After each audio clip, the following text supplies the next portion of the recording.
देखिए, श्री रामलला विराजमान की प्राण प्रतिष्ठा के 1 वर्ष पूर्ण हुए हैं और ये 500 वर्षों के बाद जो ये अवसर आया था, हम लोग जब छोटे थे और उसके बाद जब भाजपा में आए तो लोग ये कहते थे, भाई वो लोग कह रहे हैं रामलला हम आएंगे, मंदिर वहीं बनाएंगे, तारीख नहीं बताएंगे। वो तारीख का रहस्य नहीं समझ पा रहे थे। तारीख का रहस्य ये था कि भगवान राम इस बात का इंतजार कर रहे थे कि जब वो प्राण प्रतिष्ठित होंगे तो जिले का नाम फैजाबाद नहीं अयोध्या होगा। जब वो प्राण प्रतिष्ठित होंगे तो महाकुंभ इस बार प्रयागराज में हो रहा है, इलाहाबाद में नहीं हो रहा है। और वो इस बात की प्रतीक्षा कर रहे थे कि इस देश में एक कर्म योगी प्रधानमंत्री आएगा और इस उत्तर प्रदेश में योगी मुख्यमंत्री आएगा और उसके उपरांत ये देश उस स्थिति में पहुंचेगा कि भगवान राम सिर्फ अपने ही मंदिर में आवास में नहीं पहुंचे। 4 करोड़ गरीबों को आवास देने के बाद, 11 करोड़ से अधिक लोगों के नल से जल पहुंचाने के बाद, करोड़ों लोगों के घर में शौचालय पहुंचाने के बाद, भारत को 5वीं बड़ी अर्थव्यवस्था बनाने के बाद आए, अर्थात विश्व में इतना बड़ा परिवर्तन होने के बाद होना है। तो आज इसलिए मुझे प्रसन्नता होती है कि जो हम लोग उस समय गीत गाते थे, अप्रैल 87 की रैली हुई थी अयोध्या में, मैं आया था बालक के रूप में, तो आप सबने ध्यान होगा ना, वो सौगंध राम की खाते हैं, मंदिर वहीं बनाएंगे।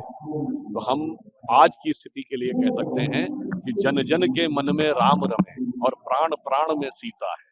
हर हृदय की धड़कन रामायण, पग पग पर बनी पुनीता है। यदि राम नहीं है श्वासों में तो प्राणों का घट रीता है। इसलिए नरनाहर श्री पुरुषोत्तम का हम मंदिर भव्य बनाएंगे।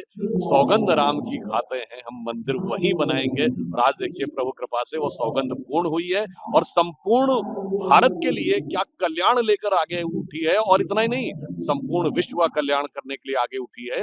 आज इंटरनेशनल मॉनेटरी फंड की चीफ क्रिस्टिना जॉर्जिएवा कहती है कि नेक्स्ट ईयर भारत दुनिया में सबसे ज्यादा ग्रोथ में कंट्रीब्यूट करने वाला देश, 15% ग्रोथ के साथ वर्ल्ड का ग्रोथ इंजन बनने वाला है। इसलिए जो प्रश्न उठाते थे उन्हें राम की लीला को समझना नहीं आता। नगीना के सांसद हैं चंद्रशेखर आजाद, उन्होंने कहा है महाकुंभ को लेकर टिप्पणी की है, विवादित टिप्पणी की है, क्या कहेंगे? मुझे लगता है सबकी अपनी सुमति कुमति सबके उर रही, नाथ पुराण निगम यह कहीं। तो मुझे लगता है उनकी टिप्पणी को उसी दृष्टि से देखना चाहिए। सर, कुंभ को लेकर कहा यह भी जा रहा है कि वक्त की जमीन जो है उन्होंने दान कर दी कुंभ के लिए, कुंभ में हो रहा है।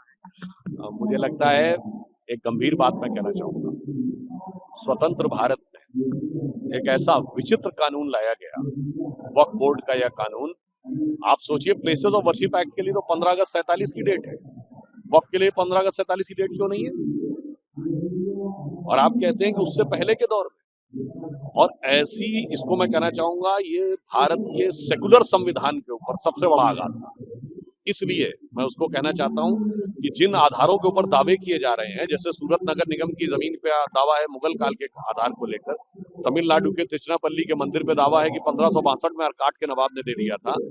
उस जमाने की मुगल रियासतों के समय के फरमान जो ये कहते थे कि उनके वो शरिया के विधान को मानते थे, जिसके अनुसार गैर मुस्लिम प्रजा जिम्मी है, जिसका प्रॉपर्टी पे हक नहीं होना चाहिए।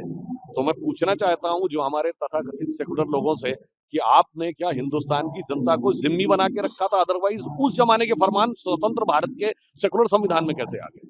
इसलिए ये भारत के सेकुलर संविधान के लिए सबसे बड़ी चुनौती थी।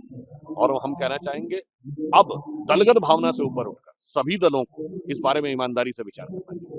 दिल्ली चुनाव को आप कैसे देखते हैं, क्या स्थितियां रहेंगी?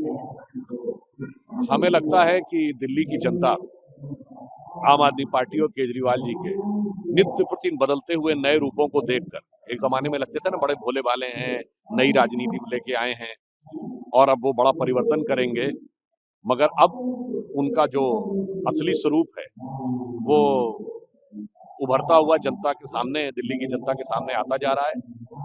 तो दिल्ली की जनता मानो उनसे ये कह रही है कि बड़े मासूम लगते थे मेरे सनम, क्या से क्या हो गए देखते देखते। जिन्हें पत्थर से हमने बनाया सनम वो खुदा हो गए देखते देखते। पर उनकी खुदा की अब सारी खुदाई सेटल करने का कृत संकल्प दिल्ली की जनता ने किया। कांग्रेस ने कहा है महाकुंभ की तर्ज पर महाछठ दिल्ली में अगर सरकार आएगी तो बनाएगी। मुझे लगता है जो राम मंदिर की प्राण प्रतिष्ठा में नहीं आए उनसे बड़ा अभागा कौन हो सकता है? उन्हें न्योता दिया गया, अरे आपको अगर अपने घर में बुलाया जाता है, आपको कोई अपनी बेटी की शादी में बुलाता, आप जाए ना जाए अलग बात, आप लिख के देते कि नहीं जाएंगे? कांग्रेस ने लिख के दिया नहीं जाएंगे, तो उनके मन का भाव बहुत स्पष्ट हो जाता है। इसलिए उनके मन में न धर्म और संस्कृति के लिए कोई स्थान नहीं है, वो केवल और केवल राजनीति है। और इसीलिए मैं ये भी याद दिलाना चाहता हूँ, वो राम मंदिर में तो नहीं आए थे, बाबर की कब्र पे उनकी 3 पीढ़ियों ने जाके सजदा किया है। 1959 में जवाहरलाल नेहरू, 1968 में इंदिरा गांधी और 2005 में राहुल गांधी अलॉन्ग विद मनमोहन सिंह। इसीलिए उनकी क्या स्थिति हुई, जब राम मंदिर आंदोलन शुरू हुआ 400 सीटें थी, और अब उसके बाद कभी बहुमत नहीं मिला है उस पार्टी को, क्योंकि भगवान राम के लिए कहा गया है कि जब तुलसीदास जी से पूछा था ना मीराबाई ने कि मैं क्या करूं, मेरे घर के लोग, मेरे परिवार के लोग और मेरे राज्य के व्यवस्था कह रही है कि भगवान को छोड़ दो, तो तुलसीदास जी ने क्या कहा था, जाके प्रिय न राम वैदेही तजिए ताहि कोटि बैरी सब यद्यपि परम सने। तो देश की जनता ने यही दिखा दिया है। अयोध्या में रामायण विश्वविद्यालय बन रहा है, आप देखिए ये बहुत एक अच्छा और सुंदर प्रयोग है, क्योंकि अयोध्या जब उभर रही है तो ये सिर्फ एक नगर के रूप में नहीं, भगवान श्री राम का मंदिर श्रेष्ठतम मानवीय मूल्यों का प्रतीक होने जा रहा है। और भारत के उस प्राचीन ज्ञान परंपरा को जिसको अब दुनिया धीरे धीरे स्वीकार करती चली जा रही है, उसका प्रतीक बन रहा। तो निश्चित रूप से यहाँ पर ये जो विश्वविद्यालय बनेगा, ये भारत के उस प्राचीन ज्ञान को युगानुकूल स्वरूप में स्थापित करने में सफल होगा, जिसके लिए पूरी दुनिया टकटकी लगाकर भारत की तरफ देखती है।